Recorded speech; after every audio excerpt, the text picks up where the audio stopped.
Grab your popcorn and snacks. Find a comfy spot, take a seat or lie down, and let me transport you to a place of fantasy, ghost stories, ancient legends, odd creatures, alien encounters, and other magical topics. You may even decide to join the conversation. From faraway lands to your own backyard, with a small dash of pixie dust, turn out the lights and open your minds. The journey is about to begin.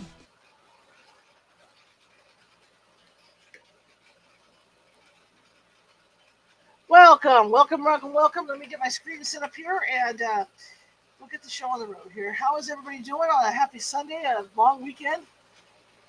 Let me get some things going here. I have buttons to push. The problem with this doing a podcast there's just too many silly buttons. There we go. Okay, got my chat going over here. Got the chat going over here. Welcome, everybody. My name is Charlotte. Going to be your host for the next hour or so. I'm also the owner. Let me get this over where it's supposed to be. I'm also the owner of the California Haunts Paranormal Investigation Team, based out of lovely Sacramento, California, where it is 105 right now. So we're got to pin my goal. Hang on, let me pin the goal. I saw that come up. Okay. Where it's a lovely 105 degrees today. Nice breezy day, right? But anyway, welcome everybody. This is Sunday, and as you guys know, over at TikTok, I usually do psychic readings, tarot card readings from 6:30 p.m. to 7:30 p.m. Pacific. But it's at 10:30 p.m. Pacific every day, except for this day. This is the day where we sit down and we kind of take Sunday off, take it slow, and I read from selected ghost stories. The book today is Famous Ghost Stories. It's all copyright free, and so we're going to read into that. And these are different stories written by different people. Some of these are true, some of these aren't. Like the one last week was a true story because I remember reading it when I was a young ghost hunter. And this week, I don't know yet. It's got a different. It's called the middle toe of the right foot. So I don't know what that means, or I don't remember any ghost stories like connected to that, like I did last week. So this may be just somebody wrote it. And these books are copyright free because the stories were written back in the 1800s. So you got everything from the mid 1800s to 1944 copyright free.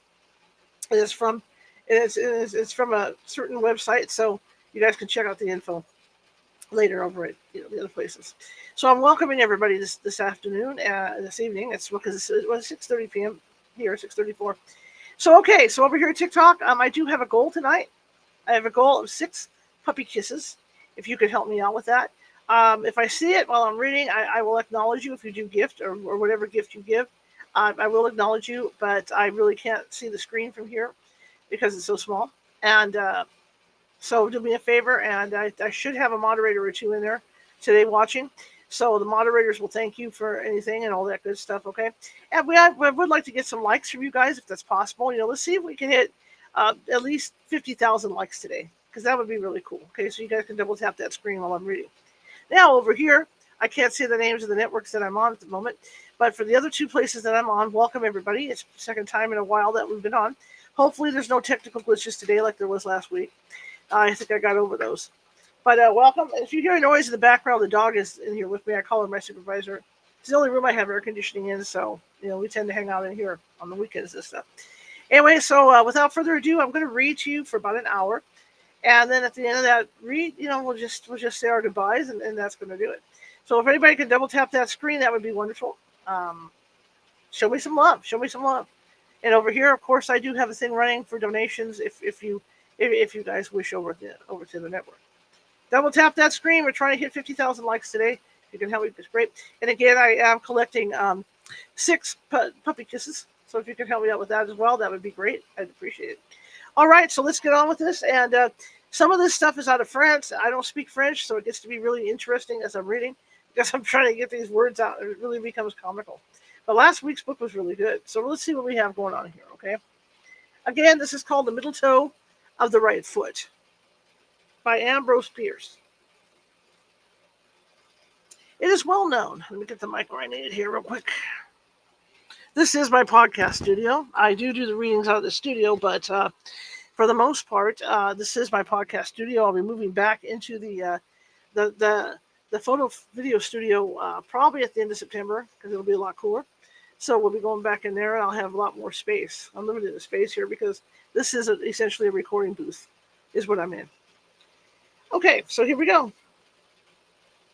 It is well known that the old Manton house is haunted. In all the rural district near about, and even in the town of Marshall, a mile away, not one person of unbiased mind entertains a doubt of it. Incredulity is confirmed to those opinionated persons, who will be called cranks as soon as the useful word shall have penetrated the intellectual dempsey of the Marshall advance. Okay? The evidence that the house is haunted is of two kinds. The testimony of disinterested witnesses who have had ocular proof, and that of the house itself. This is obviously written by a man of science. Okay? Ocular. The former may be disregarded and ruled out on any of the various grounds of objection, which may be urged against it by the ingenious, see, this guy's a scientific guy, but facts within the observation of all the material and controlling. In the first place, the Manton house has been unoccupied by mortals for more than 10 years, and with its outbuildings is slowly falling into decay, a circumstances which in itself the judicious will hardly venture to ignore. It stands a little way off the loneliest reach of the Marshall and Harriston Road, in an opening which was once a farm and is still disfigured with strips of rotting fence and half covered with brambles overrunning a stony and sterile soil long unacquainted with the plow. The house itself is in tolerably good condition, though badly weather-stained and in dire need of attention. From the glazier, the smaller male population of the region having attested, in the manner of its kind, its disapproval of dwelling without dwellers. It is 2 stories in height, nearly square, its front pierced by a single doorway, flanked on each side by a window boarded up to the very top, corresponding windows above, not protected, serve to admit light and rain to the rooms of the upper floor. Grass and weeds grow pretty rankly and all about, and a few shade trees somewhat worse for the wind, and leaning all in one direction, seem to be making a concerted effort to run away. In short, as the Marshalltown humorist explained in the columns of the Advance, the proposition that the Manton house is badly haunted is the only logical conclusion from the premises. The fact that in this dwelling, Mr. Manton thought it expedient, one night, some 10 years ago, to rise and unalive his wife and 2 small children, removing at once to another part of the country, has no doubt done its share in directing public attention to the fitness of the place for supernatural phenomena. Double tap that screen, guys. To this house, one summer evening, came 4 men in a wagon. 3 of them promptly alighted, and the one who had been driving hitched the team to the only remaining post of what had been a fence. The 4th remained seated in the wagon. "Come," said one of his companions, approaching him, while the others moved away in the direction of the dwelling. "This is the place." The man addressed did not move. "By God," he said harshly, "this is a trick, and it looks to me as if you were in it." "Perhaps I am," the other said, looking at him straight in the face and speaking in a tone which had something of contempt in it. "You will remember, however, that the choice of place was with your own ass left to the other side. Of course, if you're afraid of spooks." "I am afraid of nothing," the man interrupted with another oath, and sprang to the ground. The 2 then joined the others at the door, which one of them had already opened with some difficulty, caused by rust of the lock and hinge. All entered. Inside it was dark, but the man who had unlocked the door produced a candle and matches and made a light. He then unlocked the door on their right as they stood in the passage. This gave them entrance to a large, square room that the candle but dimly lit. The floor had a thick carpeting of dust, which partly muffled their footfalls. Cobwebs were in the angles of the walls and depended from the ceiling like strips of rotting lace, making undulatory movements in the disturbed air. The room had 2 windows in adjoining sides, but from neither could anything be seen except the rough inner surfaces of boards a few inches from the glass. There was no fireplace, no furniture, there was nothing, besides the cobwebs and the dust. The 4 men were the only objects there which were not part of the structure. Strange enough, they looked in the yellow light of the candle. The one who had so reluctantly alighted was especially spectacular. He might have been called sensational. He was of middle age, heavily built, deep-chested, and broad-shouldered. Looking at his figure, one would have said that he had a giant's strength at his features, that he would use it like a giant. He was clean-shaven, his hair rather closely cropped and gray. His low forehead was seamed with wrinkles above the eyes, and over the nose these became vertical. The heavy black brows followed the same law, saved from meeting only by an upward turn at what would otherwise have been the point of contact. Deeply sunken beneath these glowed in the obscure light a pair of eyes, of uncertain color, but obviously enough too small. There was something forbidding in their expression, which was not bettered by the cruel mouth and wide jaw. The nose was well enough, as noses go. One does not expect so much of noses. All that was sinister in the man's face seemed accentuated by an unnatural pallor. He appeared altogether bloodless. The appearance of the other men was sufficiently commonplace. They were such persons as one meets and forgets that he met. All were younger than the man described, between whom the eldest of the others, who stood apart, there was apparently no kindly feeling. They avoided looking at each other. "Gentlemen," said the man holding the candle and keys, "I believe everything is right. Are you ready, Mr. Rosser?" The man standing apart from the group bowed and smiled. "And you, Mr. Grossman?" The heavy man bowed and scowled. "You will be pleased to remove your outer clothing." Their hats, coats, waistcoats, and neckwear were soon removed and thrown outside the door in the passage. The man with the candle now nodded, and the fourth man, he who had urged Grossmith to leave the wagon, produced from a pocket in his overcoat 2 long, murderous-looking bowie knives, which he drew now from their leather scabbards. "They're exactly alike," he said, presenting one to each of the 2 principals. For by this time, the dullest observer would have understood the nature of this meeting. It was to be a duel to the death. Each combatant took a knife, examined it critically near the candle, and tested the strength of the blade and handle across his lifted knee. Their persons were then searched in turn, each by the second of the other. "If it's agreeable to you, Mr. Grossmith," said the man holding the light, "you will place yourself in that corner." He indicated the angle of the room farthest from the door, whither Grossmith retired, his second parting from him with a grasp of the hand which had nothing of cordiality in it. In the angle nearest the door, Mr. Rosser stationed himself, and after a whispered consultation, his second left him, joining the other near the door. At that moment the candle was suddenly extinguished, leaving all in profound darkness. This may have been done by a draught from the open door, or whatever the cause, the effect was startling. "Gentlemen," said a voice which sounded strangely unfamiliar in the altered condition affecting the relations of the senses. "Gentlemen, you will not move until you hear the closing of the outer door." A sound of trampling ensued, then the closing of the inner door, and finally the outer one closed with a concussion which shook the entire building. A few minutes afterward, a belated farmer's boy met a light wagon which was being driven furiously toward the town of Marshall. He declared that behind the 2 figures on the front seat stood a third, with its hands upon the both shoulders of the others, who appeared to struggle vainly to free themselves from its grasp. This figure, unlike the others, was clad in white and had undoubtedly boarded the wagon as it passed the haunted house, as the lad could boast a considerable former experience with the supernatural. Thereabouts his word had the weight justly due to the testimony of an expert. The story in connection with the next day's events.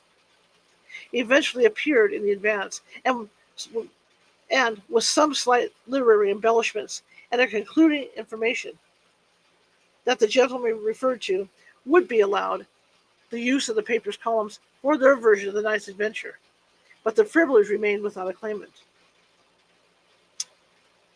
2. The events that led up to this duel in the dark were simple enough. One evening, 3 young men of the town of Marshall were sitting in a quiet corner of the porch of the village hotel, smoking and discussing such matters as 3 educated young men of southern village would naturally find interesting. Their names were King, Sancher, and Rosser.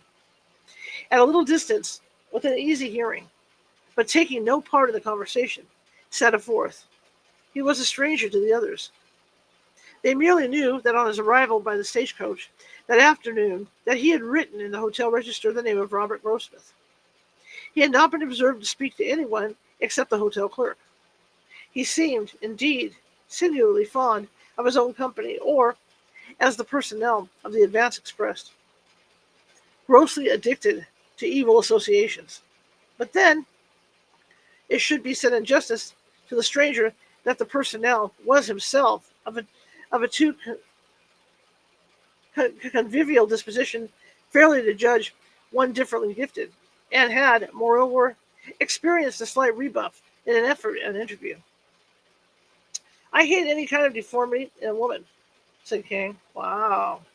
Whether natural or acquired. Remember, these were written back in the 1800s, so I'm doing my best to clean it up for TikTok and everywhere else today, okay?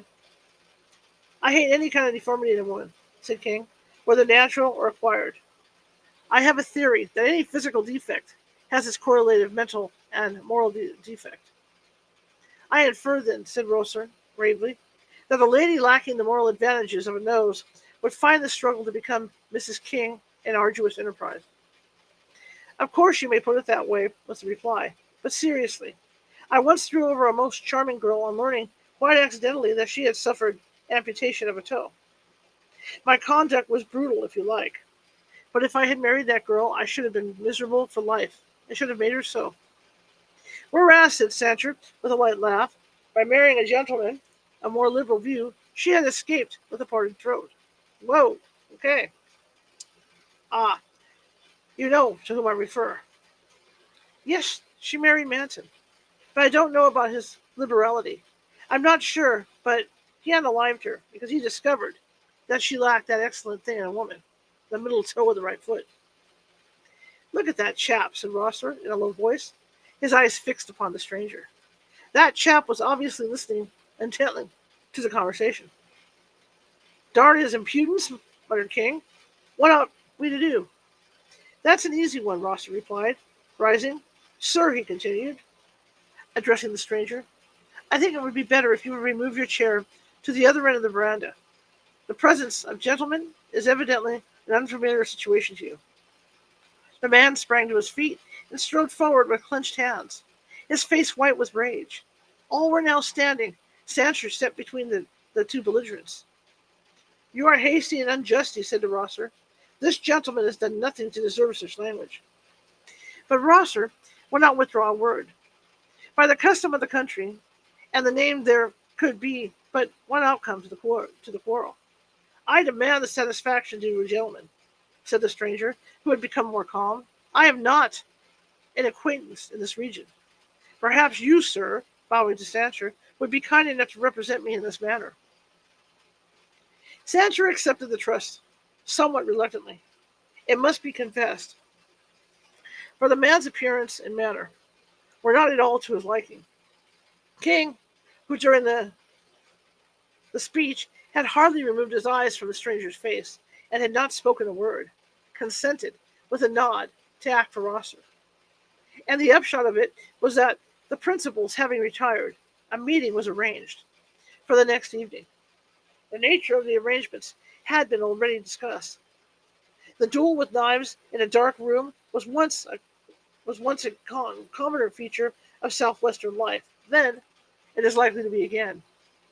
How thin a veneering of chivalry covered the essential brutality of the code under which such encounters were possible. We shall see. 3. In the blaze of a midsummer noonday, the old Manton house was hardly true to its traditions. It was of the earth, earthly.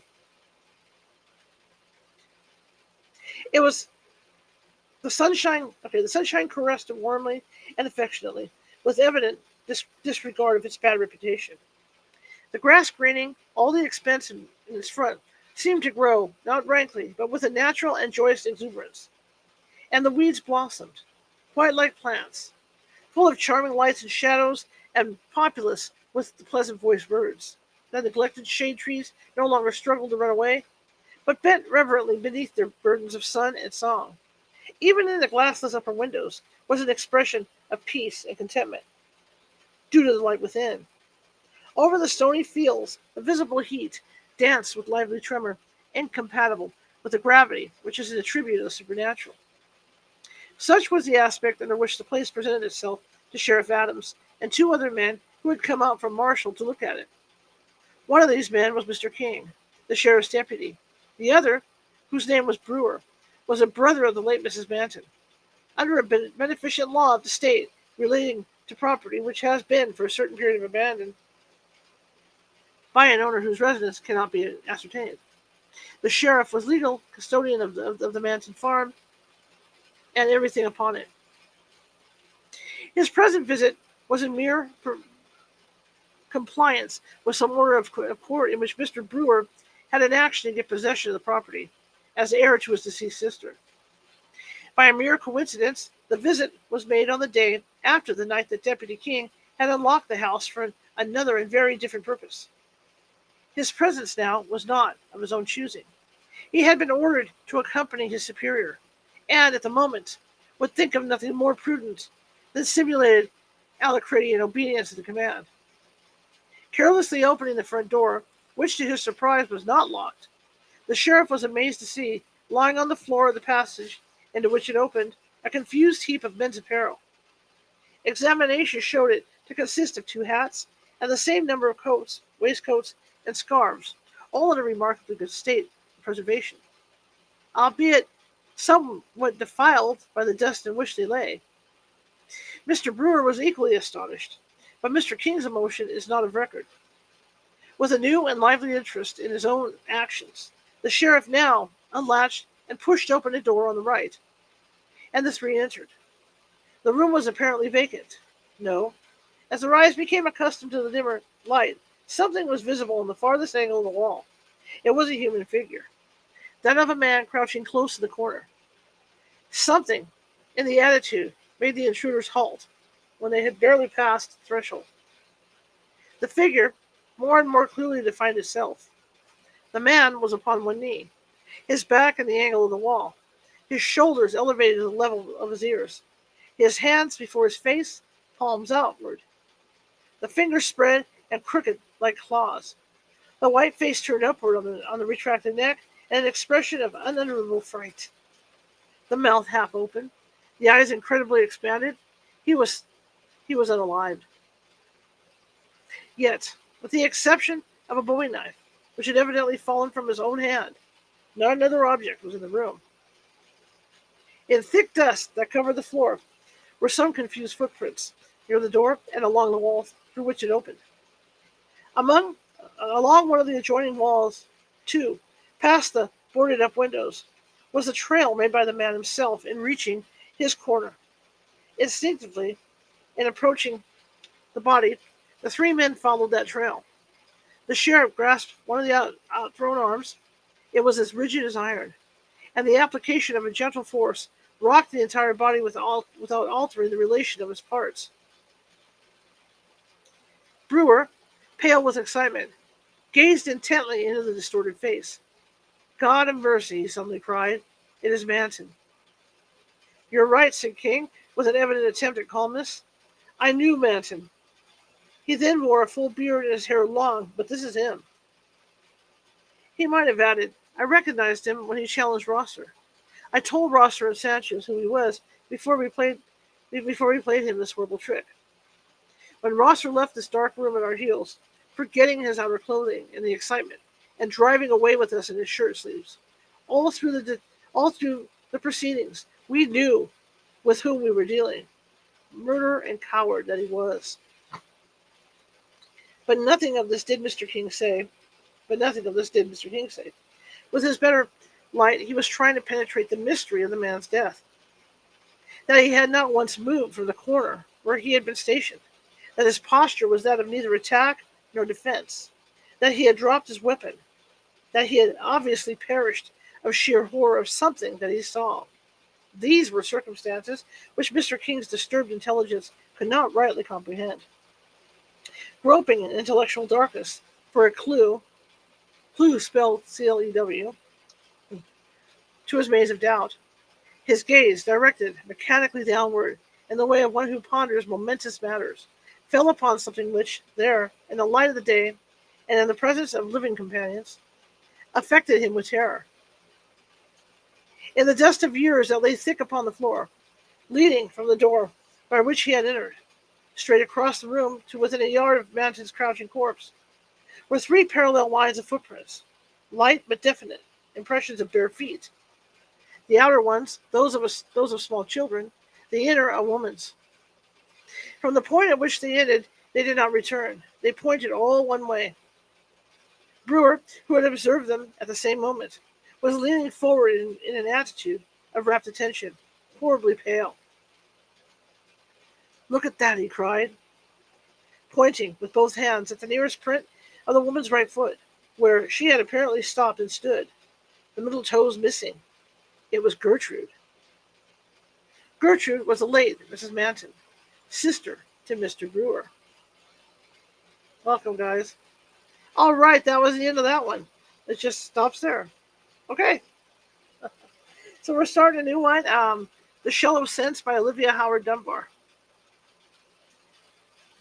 So when the guy came back to the house, obviously the deceased wife came to get him, apparently. Welcome, everybody.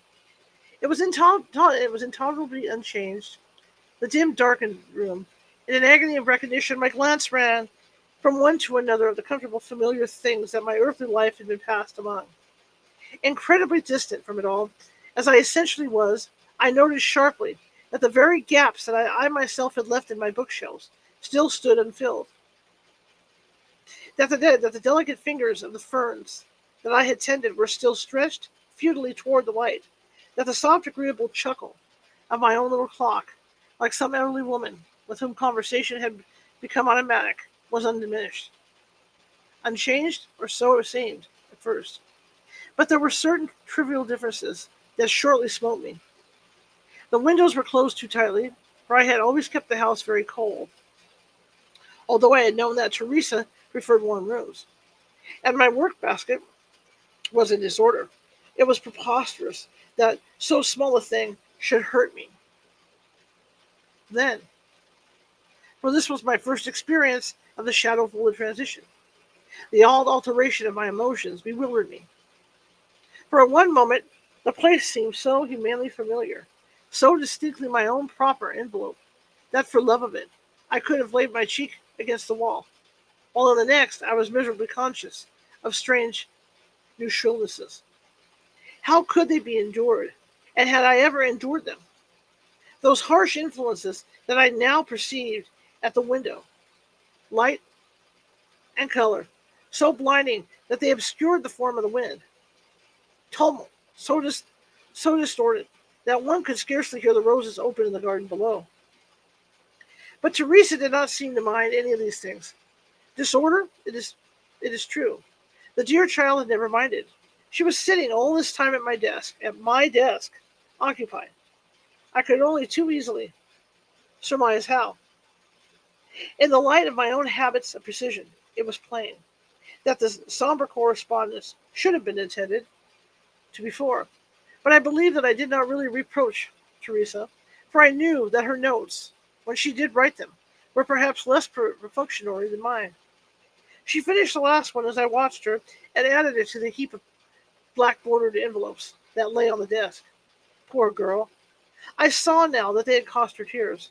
Yet, living beside her day after day, year after year, I had never discovered what deep tenderness my sister possessed.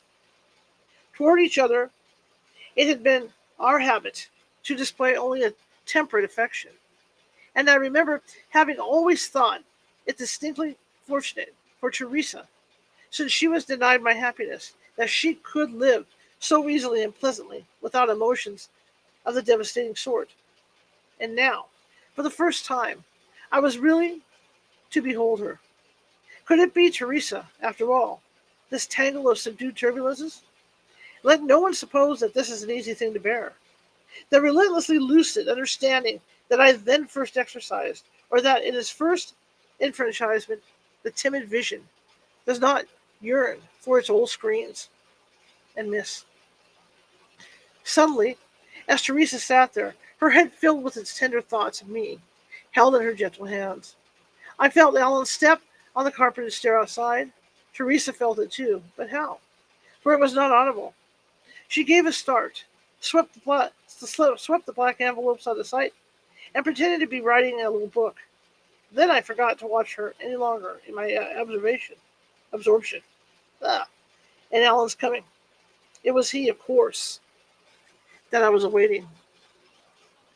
It was for him that I had made this first lonely, frightened effort to return, to recover. It was not that I had supposed he would allow himself to recognize my presence, for I had long been sufficiently familiar with his hard and fast denials of the invisible. He was so reasonable always, so sane, so blindfolded. But I had hoped that because of his very rejection of the ether that now contained me, I could perhaps all the more safely, the more secretly watch him, linger near him. He was near now, very near. But why did Teresa, sitting there in the room that had never been belonged to her, appropriate for herself his coming? It was so manifestly I who had drawn him, I who he had come to seek. The door was ajar. He knocked softly at it. "Are you there, Teresa?" he called. He expected to find her. Then, there in my room? I shrank back, fearing almost to stay. "I shall have finished in a moment," Teresa told him, and he sat down to wait for her. No spirit, still unreleased, can understand the pang that I felt with Alan sitting almost within my touch. Almost irresistibly, the wish beset me to let him, for an instant, feel my nearness. Then I checked myself, remembering, absurd, piteous human fears, that my too unguarded closeness might alarm him. It was not so remote a time that I myself had known them, those blind, uncouth timidities. I came, therefore, somewhat nearer, but I did not touch him. I merely leaned toward him and with incredible softness whispered his name. That much I could not have forborne. The spell of life was still too strong in me. But it gave him no comfort, no delight. "Teresa," he called, in a voice dreadful with alarm. And in that instant the last veil fell, and desperately, scarcely believingly, I beheld how it stood between them, those two. She turned to him that gentle look of hers.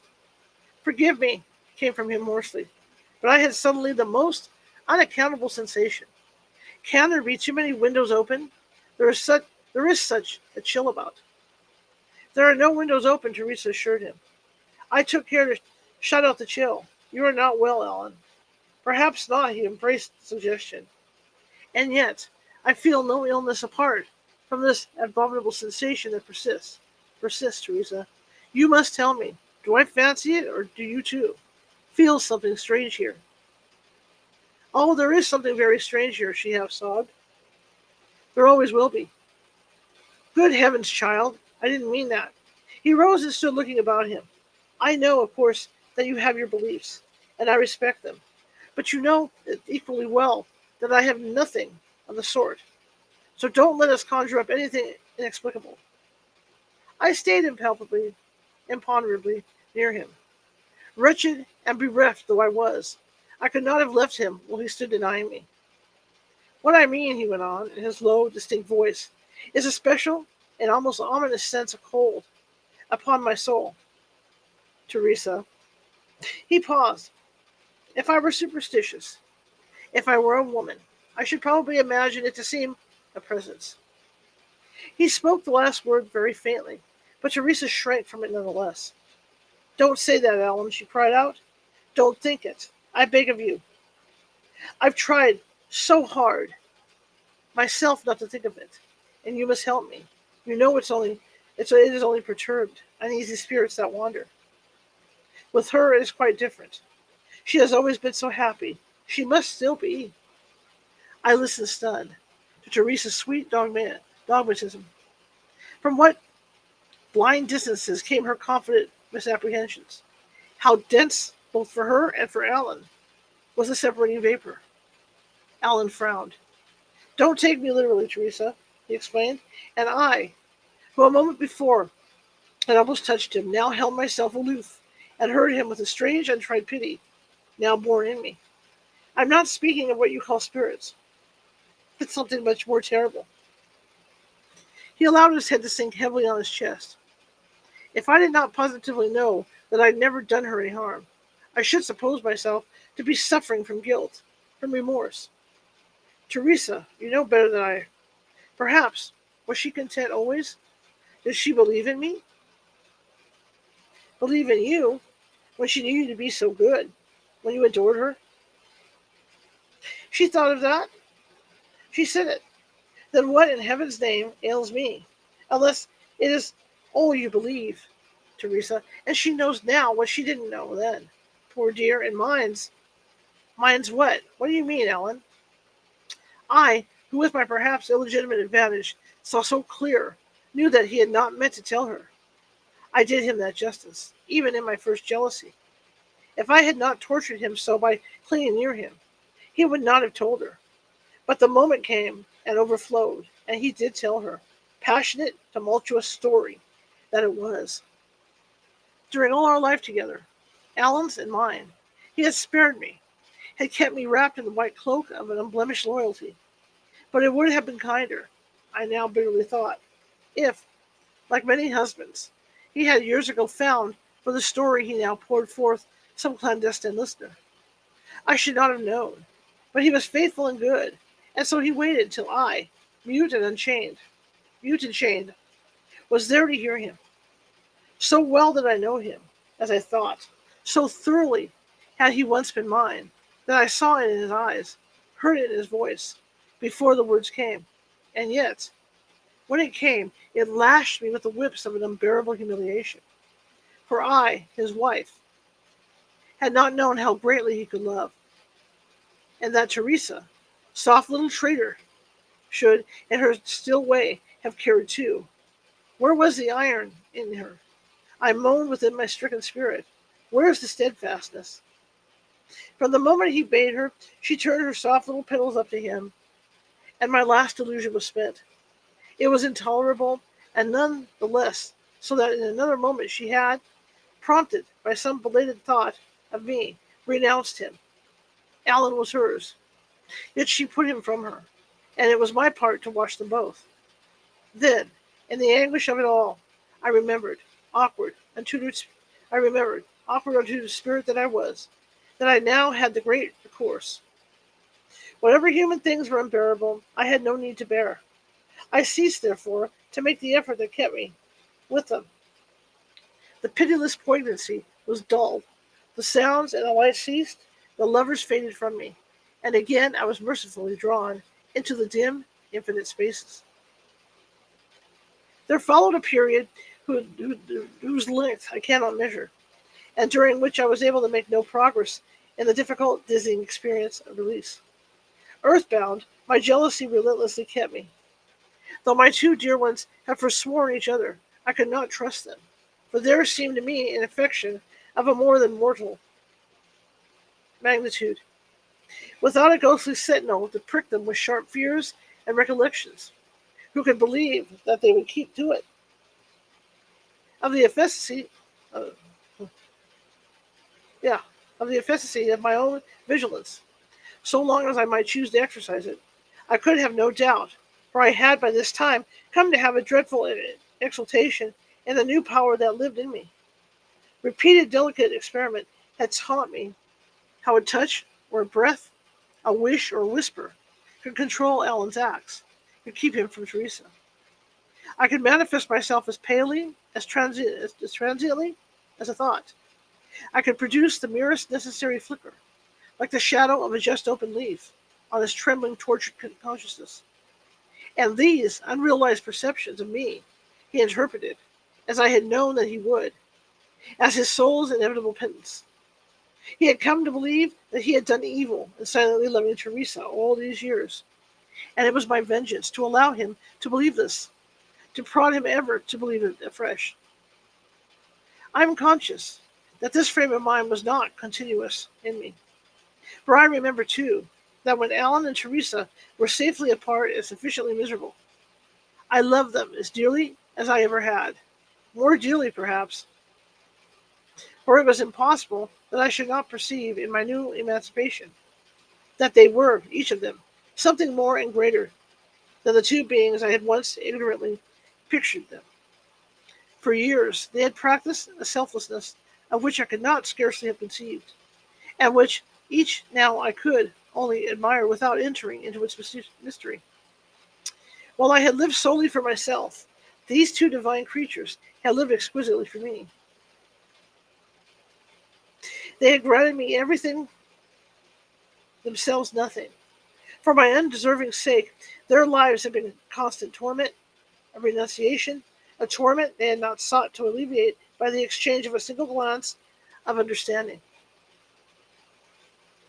There were even marvelous moments when, from the depths of my newly informed heart, I pitied them, poor creatures, who, withheld from the infinite solaces that I had come to know, were still utterly within that shell of sense. Within it, yes, yet exercising qualities that so sublimely transcended it.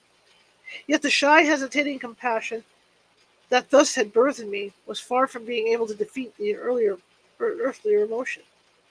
The two, I recognized, were in a sort of conflict, and I, regarding it, assumed that the conflict would never end, that for years, as Ellen and Teresa reckoned time, I should be obliged to withhold myself from the great spaces and linger suffering, grudging, shamed, where they lingered. I can never have been explained. It can never be explained, I'm sorry. I suppose what, to devitalize perception, such as mine, the contact of mortal beings with each other appears to be. Once to have exercised this sense-freed perception is to realize that the gift of prophecy, although the subject of such frequent marvel, is no longer mysterious. The merest glance of our sensitive and uncloyed vision can detect the strength of the relation between two beings, and therefore instantly calculate its duration. If you see a heavy weight suspended from a slender string, you can know without any wizardry that in a few moments the string is going to snap. Well, such, if you admit the analogy is prophecy, it's foreknowing. And it was thus that I saw with it Teresa and Alan, for it was perfectly visible to me that they would very, very little longer have the strength to preserve near each other that denuded, impersonal relation that they and that I behind them insisted on, and that they would have to separate. I was my sister, perhaps the more sensitive. Who, I'm sorry, it was my sister, perhaps the more sensitive, who first realized this. It had now become possible for me to observe them almost constantly. The effort necessary to visit them had so greatly diminished, so that I watched her poor, anguished girl prepare to leave him. I saw each redundant movement that she made. I saw her eyes worn from self-searching. I heard her step grown timid from the inexplicable fears. I entered her very heart and heard its pitiful wild beating, and still I did not interfere.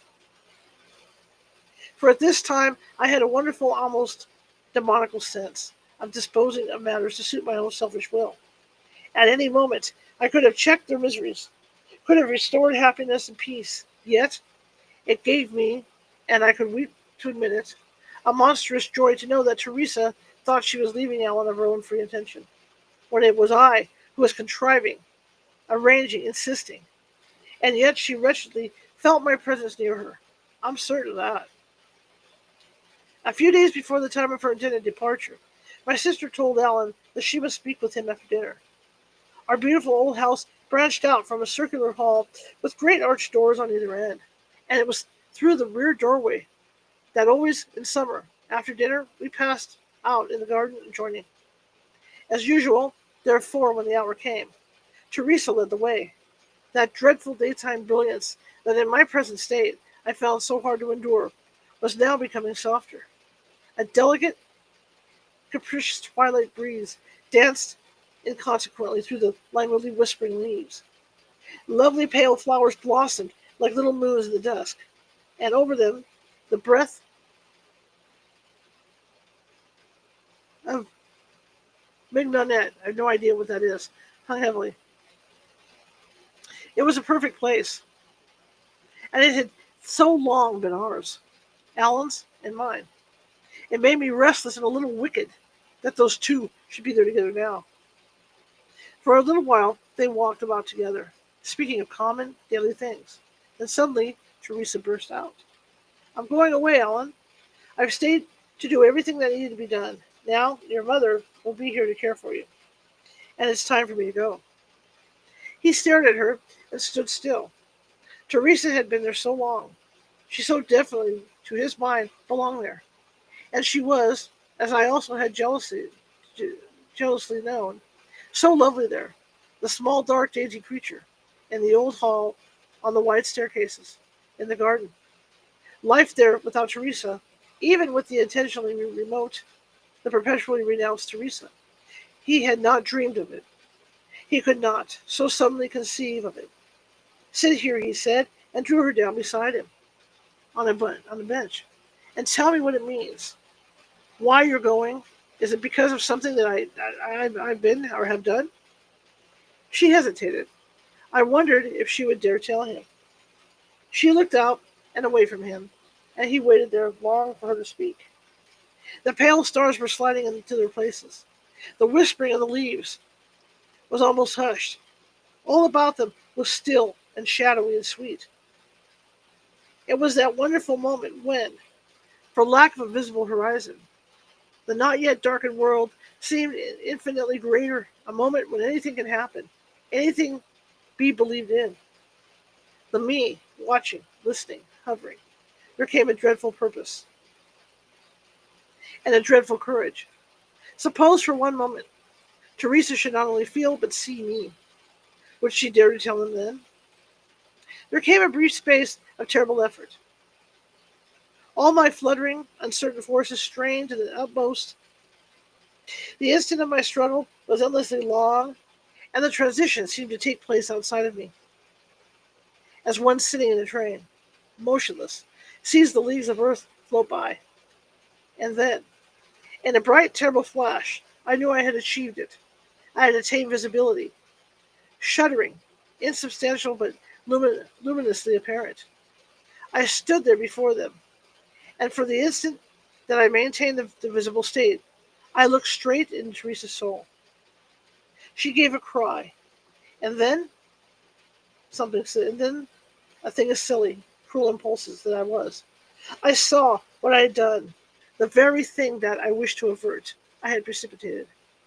For Alan, in his sudden terror and pity, had bent and caught her in his arms. For the first time they were together, and it was I who had brought them. Then, to his whispered urging, to tell the reason of her cry, Teresa said, "Frances was here. You didn't see her, standing there, under the lilacs, with no smile on her face?" My dear, was all that Alan said. I had so long now lived invisibly with them. He knew that she was right. "I suppose you know what it means?" she asked him, calmly. "Dear Teresa," Alan said slowly, "if you and I should go away somewhere, could we not evade all this ghostliness? And will you come with me?" Distance would not banish her, my sister confidently asserted. And then she said, softly, "Have you thought what a lonely, awesome thing it must be to be so newly dead? Pity her, Alan. We who are warm and alive should pity her. She loves you still. That is the meaning of it all. You know, and she wants us to understand that for that reason we must keep apart. Oh, it was so plain in her white face as she stood there. And you did not see her? It was your face that I saw, Alan told her. Oh, how different he had grown from the Alan that I had known. And yours is the only face that I shall ever see. And again he drew her to him. She sprang from him. You are defying her, Alan, she cried, and you must not. It is her right to keep us apart if she wishes. It must be as she insists. I shall go, as I told you. And Alan, I beg of you, leave me the courage to do so. They stood facing each other in the deep dusk, and the wounds that I had dealt them gaped red and accusing. We must pity her, Teresa had said. And, as I remembered that extraordinary speech, and saw the agony in her face, and the greater agony in Alan's, there came the great irreparable cleavage between mortality and me. In a swift, merciful flame, the last of my mortal emotions, gross and tenacious they must have been, was consumed. My cold grasp of Alan loosened, and a new unearthly love of him bloomed in my heart. I was now, however, in a difficulty with which my experience, in the newer state, was scarcely sufficient to deal. How could I make it plain to Alan and Teresa that I wished to bring them together, to heal the wounds that I had made? Pityingly, remorsefully, I lingered near them, all that night and the next day, and by that time had brought myself to the point of great determination. In the little time that was left, before Teresa should be gone, and Alan bereft and desolate, I saw the one way lay open to me to convince them of my acquiescence in their destiny. In the deepest darkness and silence of the next night, I made a greater effort than it will ever be necessary for me to make again. When they think of me, Alan and Teresa, I pray now that they will recall what I did that night, and that my thousand frustrations and selfishness may shrivel and be blown from their indulgent memories. Yet the following morning, as she had planned, Teresa appeared at breakfast dressed for her journey. Above her, in her room, there were the sounds of departure. They spoke little during the brief meal, but when it was ended, Alan said, "Teresa, there is a half hour before you go. Will you come upstairs with me? I had a dream that I must tell you of." Alan, she looked at him frightened, but went with him. "It wasn't Francis. You dreamed," she said, and they entered the library together. "Did I say it was a dream? But I was awake, thoroughly awake. I had not been sleeping well, and I heard twice the striking of the clock. And as I lay there, looking out at the stars and thinking of you, Teresa, she came to me, stood there before me, in my room. It was no sheeted spectre. You understand, it was Frances, literally she. In some inexplicable fashion, I seemed to be aware that she wanted to make me know something, and I waited watching her face. After a few moments it came. She did not speak, precisely. That is, I'm sure I heard no sound. Yet, the words that came from her were definite enough. She said, 'Don't let Teresa leave you. Take her and keep her.' Then she went away. Was that a dream?" "I had not meant to tell you," Teresa eagerly answered, "but now I must. It is too wonderful. What time did your clock strike, Ellen?" "One the last time." "Yes, it was then that I awoke, and she had been with me. I had not seen her, but her arm had been about me, and her kiss was on my cheek. Oh, I knew. It was unmistakable, and the sound of her voice was with me." "Then she bade you, too?" "Yes, to stay with you. I'm glad we told each other." She smiled tearfully and began to fasten her wrap. "But you're not going now, are you?" Ellen cried. "You know that you cannot now. She has asked you to stay." "Then you believe as I do, that it was she?" Teresa demanded. "I can never understand, but I know," he answered her. "And now you'll not go?" "I'm freed. There will be no further semblance of me in my old home. No sound of my voice, no dimmest echo of my earthly self. They've no further need of me, the two that I have brought together. Theirs is the fullest joy that the dwellers in the shell of sense can know.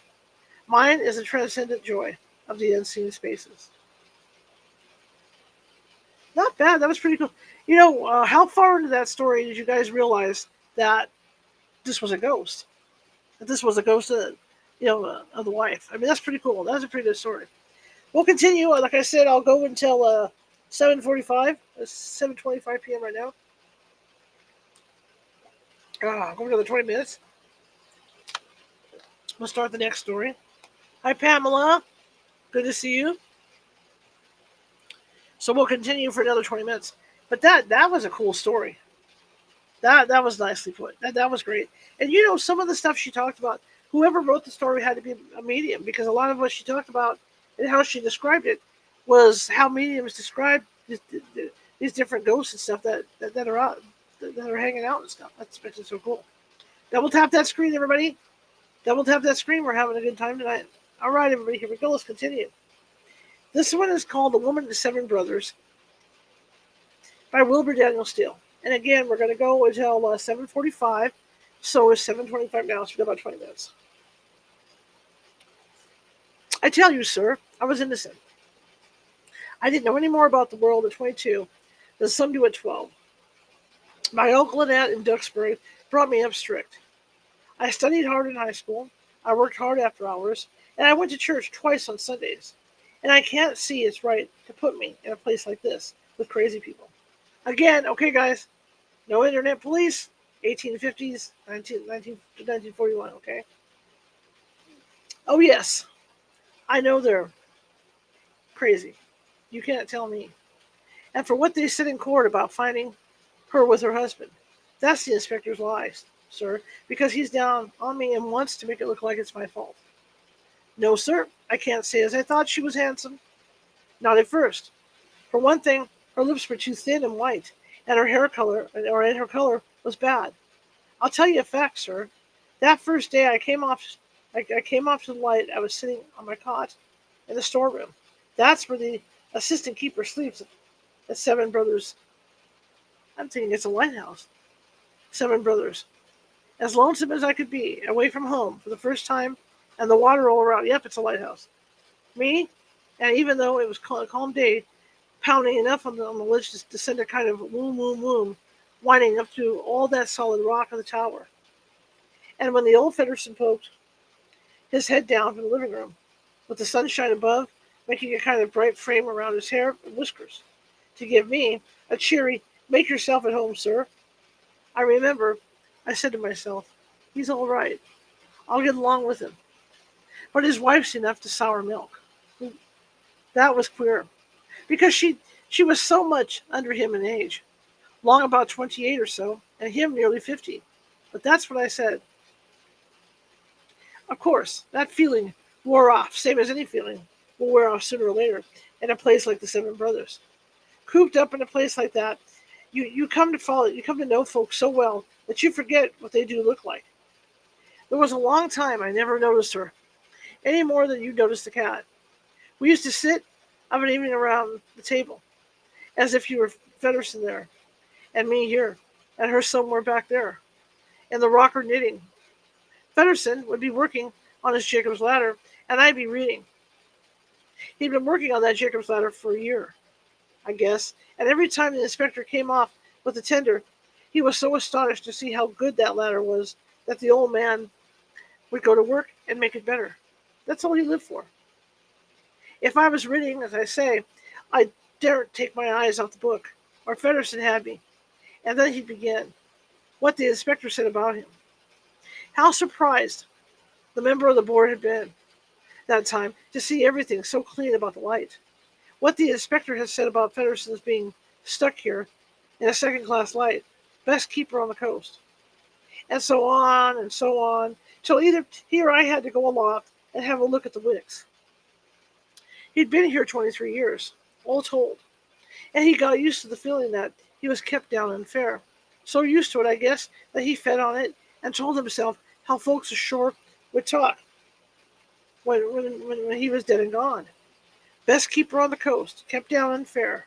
Not that he said that to me. No, he was far too loyal and humble and respectful, doing his duty without complaint, as anybody could see. And all that time, night after night, hardly ever, as word came out of the woman. As I remember it, she seemed more like a piece of furniture than anything else. Not even a very good cook, nor over and above tidy. One day, when he and I were trimming the lamp, he passed the remark that his first wife used to dust the lens and take a pride in it. Not that he said a word against Anna, though. He never said a word against any living mortal. He was too upright. I don't know how it came about, or rather, I do know. But it was so sudden and so far away from my thoughts that it shocked me, like the world turned over. It was at prayers. That night I remember Fedderson was uncommon long-winded. We had a batch of newspapers out by the tender, and at such times the old man always made a long watch of it, getting the world straightened out. For one thing, the United States minister to Turkey was unalive. Well, from him and his soul. Fedderson got on to Turkey and the Presbyterian college there, and from that to heathen in general. Okay, and from that to heathen in general. He rambled on, like the surf on the ledge, woom, woom, woom, never coming to an end. You know, you'll be at prayer sometimes. My mind strayed. I counted the canes in the chair. I counted the canes in the chair seat where I was kneeling. I plaited a corner of the tablecloth between my fingers for a spell, and by my eyes went wandering up the back of the chair. The woman, sir, was looking at me. Her chair was back to mine, close, and both our heads were down in the shadow under the edge of the table, with Fedderson clear over on the other side by the stove. And there were her two eyes, hunting mine between the spindles of the shadow. You won't believe me, sir, but I tell you, I felt like jumping to my feet and running out of the room. It was so queer. I don't know what her husband was praying about after that. His voice didn't mean anything, no more than the seas on the ledge away down there. I went to work to count the canes in the seat again, but all my eyes were at the top of my head. It got so I couldn't stand it. We were at the Lord's Prayer, saying and sing song together, when I had to look up again, and there were her two eyes, between the spindles hunting mine. Just then all of us were saying, "Forgive us our trespasses." I thought of it afterward. When we got up, she was turned the other way, but I couldn't help seeing her cheeks were red. It was terrible. I wondered if Fedderson would notice, though I might have known. He wouldn't, not him. He was in too much of a hurry to get at his Jacob's ladder. And then he had to tell me for the 10th time what the inspector said that day about getting him another light. Kingdom come, maybe, he said. I made some excuse or other, and I got away. Once in the storeroom, I sat down on my cot and stayed there a long time, feeling queerer than anything. I read a chapter in the Bible. I don't know why. After I got my boots off, I sat with them in my hands for as much as an hour. I guess staring at the oil tank and its lopsided shadow on the wall. I tell you, sir, I was shocked. I was only 22, remember, and I was shocked and horrified. And when I did turn in, finally, I didn't sleep at all. 2 or 3 times I came to, sitting straight up in the bed. Once I got up and opened the outer door to have a look. The water was like glass, dim, without a breath of wind, and the moon just going down.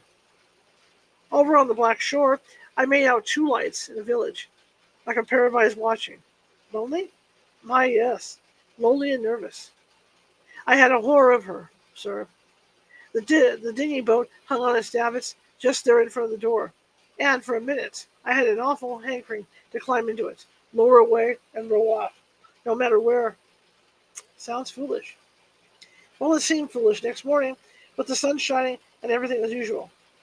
Fedderson, sucking his pen and weighing his head over his eternal log, and his wife down in the rocker with her head in the newspaper and her breakfast fork still waiting. I guess that jarred it out of me more than anything else.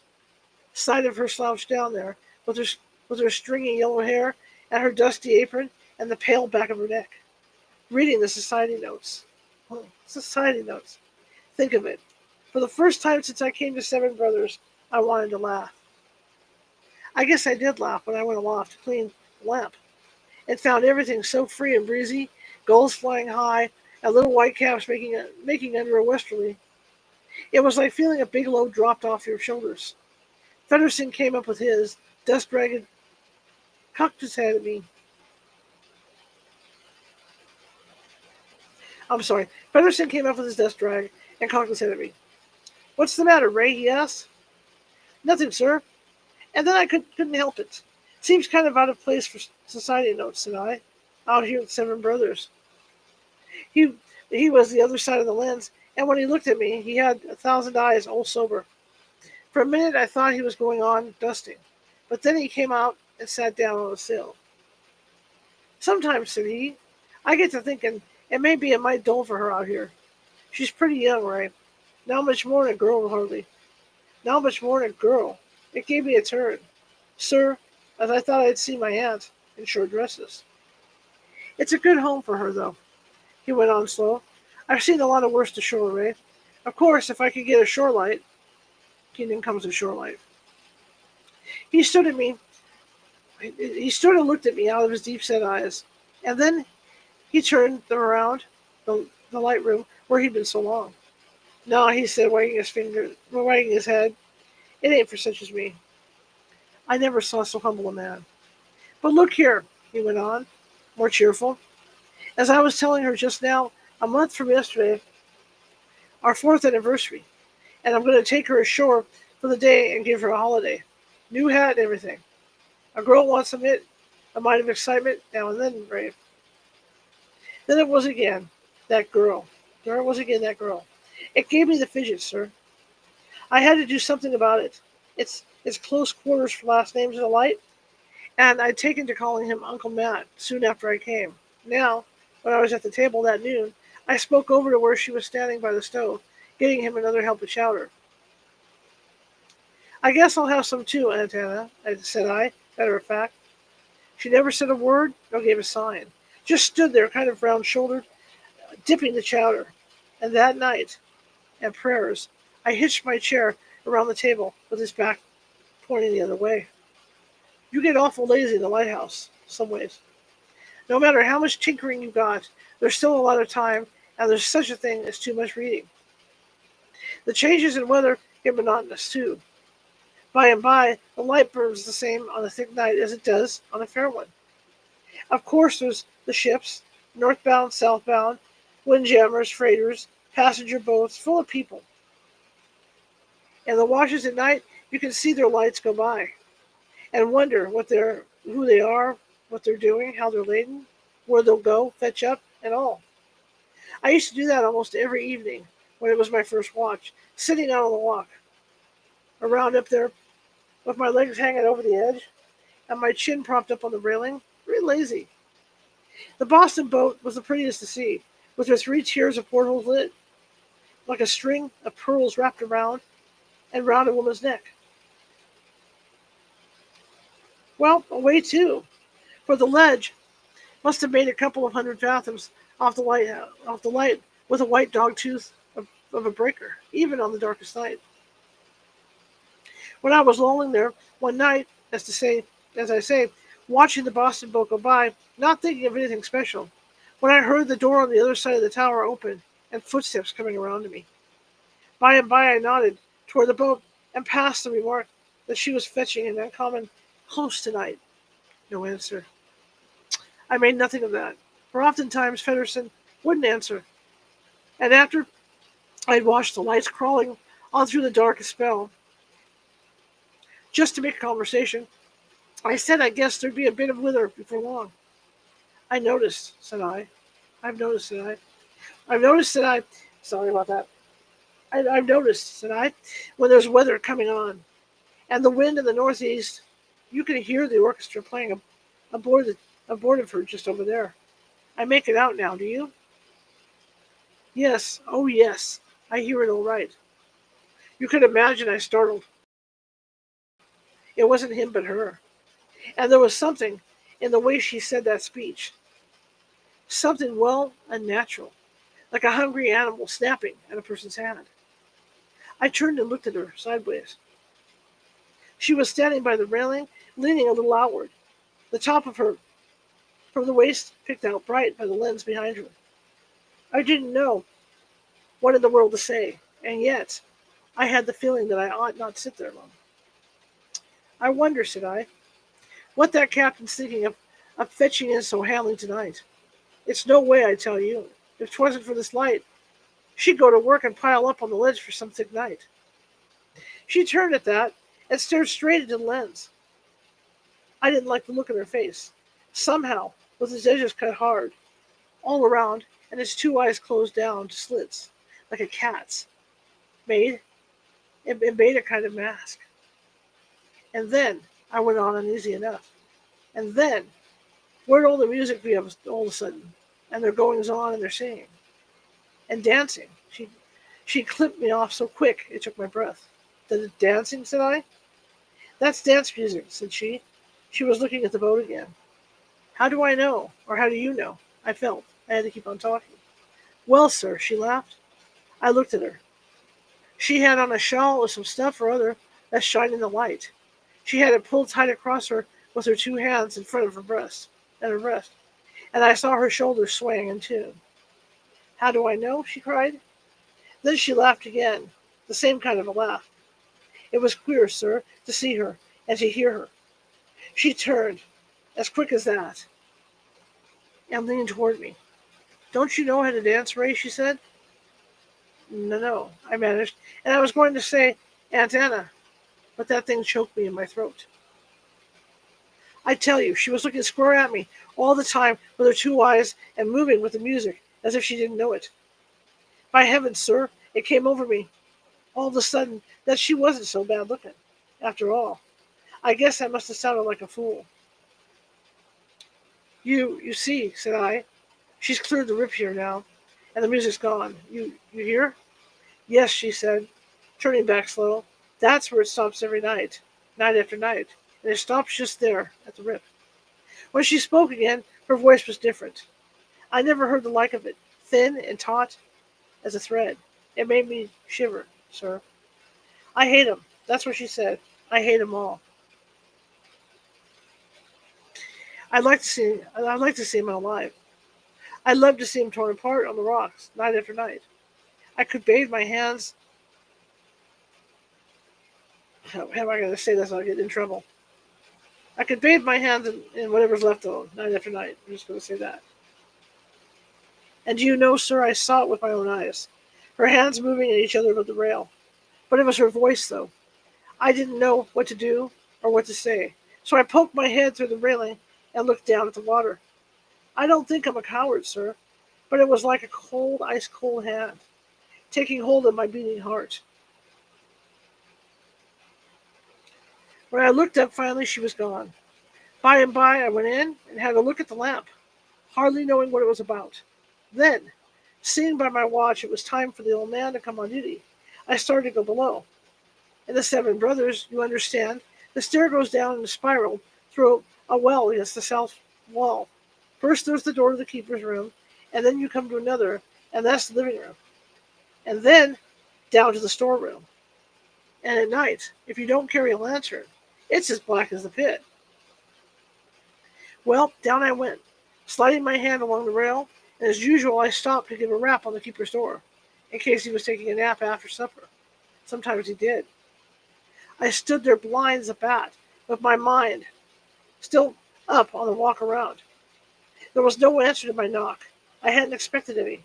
Just from habit, and with my right foot already hanging down for the next step, I reached out to give the door one more tap for luck. Do you know, sir, my hand didn't fetch up on anything. The door had been there a second before, and now the door wasn't there.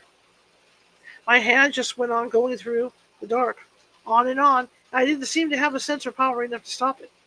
There didn't seem to be any air in the well to breathe, and my ears were drumming to the surf.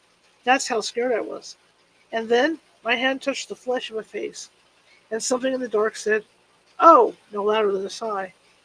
Next thing I knew, sir, I was down in the living room, warm and yellow, warm and yellow lit, with Fedderson cocking his head at me across the table, where he was at that eternal Jacob's ladder.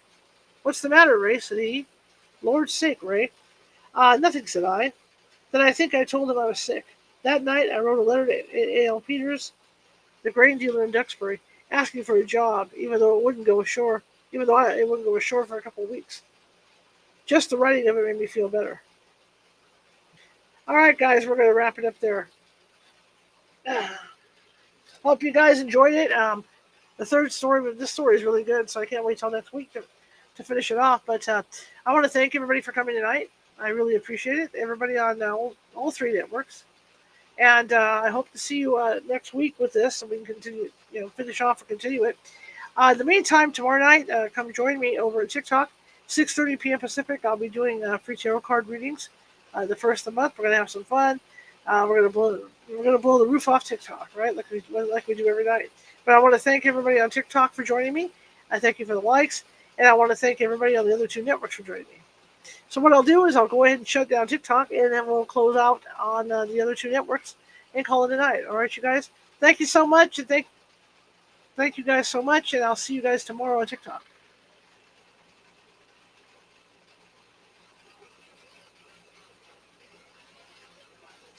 Okay, back over here. Yeah, come join us. If you don't have a TikTok account, it's a great time to do it. Come join California Haunts over at TikTok, and we not only do psychic readings and things like that, we do go. We're doing ghost hunts, and we're doing a few other things as well, psychic development classes and things like that.